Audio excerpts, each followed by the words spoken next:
Halo semuanya, apa kabar? Semoga kita semua selalu dalam kondisi sehat ya. Balik lagi dengan Surya Anggara. Pada kesempatan kali ini kita akan membahas tentang conjunction. Dan apa itu conjunction akan kita bahas pada slide selanjutnya. Langsung aja kita masuk ke materi.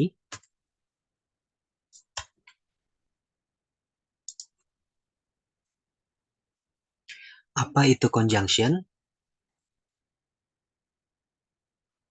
Dalam bahasa Indonesia, conjunction berarti kata sambung atau kata penghubung. Dan conjunction merupakan salah satu bagian dari part of speech yang berfungsi untuk menghubungkan antara dua kata, frasa, atau kalimat sehingga membentuk kalimat yang berkesinambungan itu. Contoh ada kalimat I like reading, I like writing, dan I like studying. Kalau kita bicara dengan tiga kalimat itu sebenarnya nggak ada uh, sambung antara satu kalimat dan kalimat lain, cuman ketika kita masukkan conjunction di situ, tiga informasi yang sudah disampaikan tadi itu bisa kita sampaikan dalam satu kalimat. Jadi sebagai contoh, I like reading and writing, but I don't like studying. Itu sebenarnya dari tiga kalimat yang beda, cuman karena kita masukin conjunction di situ, jadi informasi tadi kita bisa langsung sampaikan dalam satu kalimat yang sama. Itu contoh simpelnya. Dan berdasarkan fungsi, konjungsi juga dibagi jadi beberapa tipe atau beberapa macam. Ada coordinating conjunction, subordinating conjunction, dan correlative conjunction. Nah, ini. Yang pertama ada coordinating conjunction. Yang kedua ada subordinating conjunction.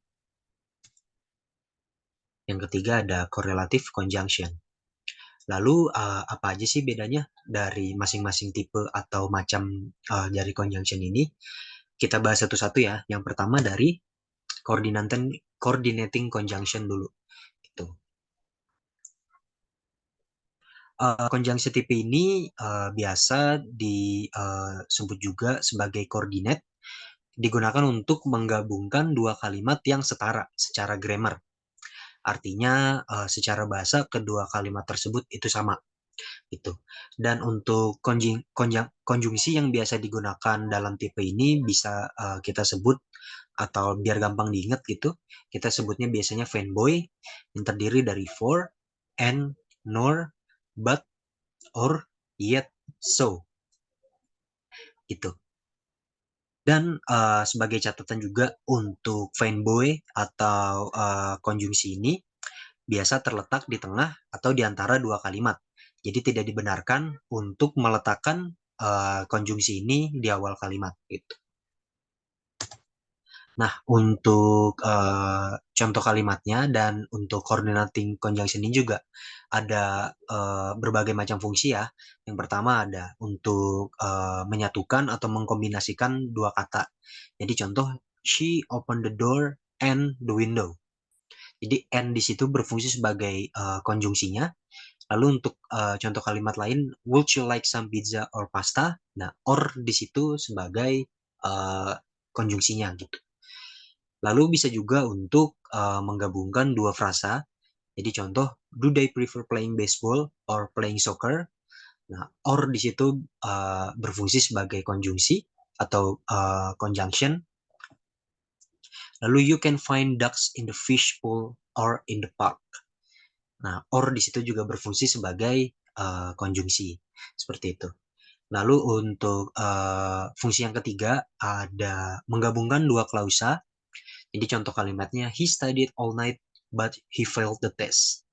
But di situ berfungsi sebagai konjungsi yang menghubungkan dua klausa ya. Lalu she woke up early yet she missed the class. Nah, yet di situ berfungsi sebagai konjungsi yang menggabungkan dua klausa. Seperti itu. Oke, lanjut. Kita masuk ke tipe konjungsi yang selanjutnya, itu subordinating conjunction. Nah, untuk subordinating conjunction ini adalah kata sambung yang memiliki dua kalimat di dalamnya.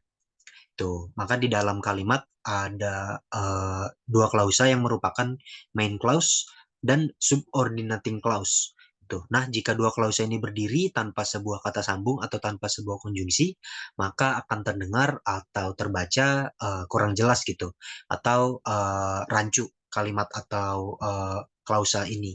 Kalau kita baca tanpa ada konjungsi di situ. Gitu.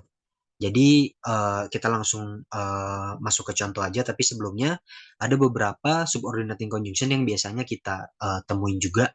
Itu diantaranya ada although, though, while, if, until, whether, after, before, because, since, when, where, how, and then. Dan masih ada beberapa contoh lain, tapi yang biasa kita temuin sehari-hari itu ada ini. Itu. Dan beberapa ada catatan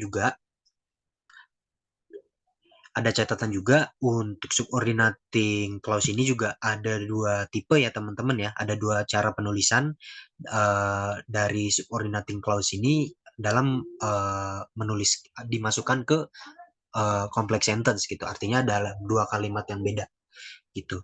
Yang pertama adalah subordinating conjunction yang diletakkan di tengah-tengah kalimat atau setelah main clause. Nih, sebagai contoh, you may leave the class after the bell rings. Nah, kalimat after di situ itu berfungsi sebagai conjunction yang diletakkan setelah main clause. Main clause-nya di sini you may leave the class. Tuh. Lalu contoh selanjutnya, they will lose if they don't practice. If di situ berfungsi sebagai conjunction yang diletakkan sama seperti contoh sebelumnya, diletakkan setelah main clause. Lalu we go to the beach before we eat at the restaurant. Before di situ berfungsi sebagai conjunction, masih sama diletakkan setelah main clause seperti itu. Lalu untuk contoh selanjutnya, tipe selanjutnya dari subordinating conjunction itu konjungsi yang diletakkan pada awal kalimat, namun sebelum subordinating clause-nya sendiri seperti itu. Jadi main clause-nya diletakkan di akhir kalimat. Dan untuk tipe ini subordinating conjunction-nya diletakkan di depan kalimat ya teman-teman. Jadi contoh kalimatnya, although he got the dream job, he was still unhappy. Itu jadi si although di sini berfungsi sebagai subordinating conjunction yang diletakkan sebelum subordinating clause-nya. Lalu main clause-nya he was still unhappy ditaruh di akhir kalimat seperti itu. Lalu untuk contoh selanjutnya juga masih sama, because he got sick, he didn't go to the school today. Gitu. Lalu masih sama juga untuk kalimat yang terakhir pada tipe konjungsi ini, until I was 20 years old, I still live with my parents. Itu masih sama juga, until di sini berfungsi sebagai conjunction dan diletakkan pada awal kalimat seperti itu. Jadi ada dua tipe untuk subordinating conjunction dan berikut adalah contoh-contoh kalimatnya seperti itu. Lalu kita masuk pada tipe konjungsi yang terakhir yaitu correlative conjunction, dan pada tipe ini kata penghubung atau konjungsi berpasangan ya teman-teman, dan fungsi konjungsi ini adalah untuk menjadi penghubung antar kata, frasa, dan klausa yang memiliki hubungan timbal balik atau saling melengkapi. Itu. Dan untuk correlative conjunction yang biasa kita temuin pada kalimat atau percakapan yang sehari-hari itu adalah either bla bla bla bla or, neither bla bla bla bla bla nor, whether bla bla bla bla or, both bla bla bla bla and, not only bla bla bla bla but also, as bla bla bla bla as, such bla bla bla that, and whether bla bla bla bla then. Nah, di sini kan untuk conjunction di sini kan terdiri dari dua kata ya. Cuman tidak diletakkan secara berturut-turut dan ini juga tidak dapat dipisah. Artinya ketika dia dipisah itu bukan correlative conjunction gitu namanya. Jadi walaupun diletakkan tidak berurutan tapi dia selalu ada. Contoh either akan diikuti dengan or tapi di antaranya itu diletakkan kata-kata lain gitu. Dan kita masuk ke contoh kalimatnya. He will say either his car or his house. Tuh, nah, either setelah kata either ada kata hiskar lalu diikuti oleh or. Nah, itu berfungsi sebagai correlative conjunction, artinya uh, di sini diletakkan selalu berpasangan ya untuk correlative conjunctionnya gitu. Lalu untuk contoh yang kedua, Adam neither likes apples nor oranges. Sama untuk contoh selanjutnya, you will have to take vaccines whether you like it or not. She is interested not only in maths but also in chemistry. We are as lazy as them. She would rather sweep the floor than mop it. Nah, untuk contoh-contoh correlative conjunction dalam kalimat bisa kita lihat dalam beberapa kalimat di atas ya, beberapa kalimat ini gitu. Dan untuk selanjutnya kita masuk ke tipe-tipe konjungsi atau fungsi-fungsi dari konjungsi seperti itu. Konjungsi bisa berfungsi sebagai penambah dari subjek, dan jadi contoh pada kalimatnya she is both a teacher and a writer gitu. Jadi di situ kan dia dijelaskan dalam kalimat selain dia teacher dia juga writer gitu. Dan untuk penambahan atau supaya kalimat yang dimaksud itu bisa kita pahami, diletakkan konjungsi and di situ. Lalu bisa juga conjunction berfungsi sebagai alternatif menggunakan correlative junction ya, correlative conjunction ya di sini. Jadi contoh kalimatnya you can take either the white candy or the red one. Gitu. Jadi antara kita apa namanya berdasarkan dengan kalimat ini kita bisa pilih white candy atau red candy, tapi di situ dikasih konjungsi untuk menjelaskan supaya kalimatnya gitu bisa kita pahami gitu. Lalu fungsi konjungsi yang selanjutnya adalah bisa kita lihat pada contoh Misternya is humble but her sister isn't. Tuh. Jadi kita bisa lihat di sini sebagai pengecualian ya untuk konjungsi di sini dengan diletakkan but di situ. Lalu bisa juga dilihat pada fungsi konjungsi selanjutnya bisa juga diletakkan sebagai kesimpulan ya atau conclusion di sini. Di contoh kalimat I'm ready, so let's go now. Tuh, diletakkan konjungsi so di situ. Lalu selanjutnya ada impact. The soup is so hot that I cannot eat it. Diletakkan so and that di situ sebagai konjungsi yang menjelaskan bahwa sup itu panas, jadi kita tidak bisa memakan itu. Jadi saya tidak bisa memakan itu. Itu. Lalu untuk fungsi yang terakhir dari konjungsi tersebut adalah sebagai pembanding atau comparison. Jadi contoh kalimatnya my house is larger than yours.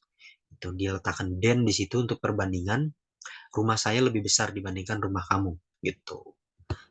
Dan ini adalah beberapa contoh tentang konjungsi.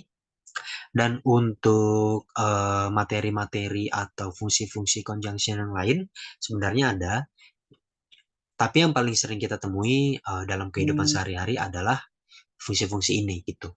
Lalu untuk selanjutnya, materi selanjutnya itu akan kita bahas pada pertemuan selanjutnya. Dan pada hari ini itu sudah cukup. Teman-teman semoga bisa paham dengan materi apa yang disampaikan sebelumnya. Seperti itu. Baik, cukup untuk materi hari ini. Terima kasih semuanya. Selamat sore.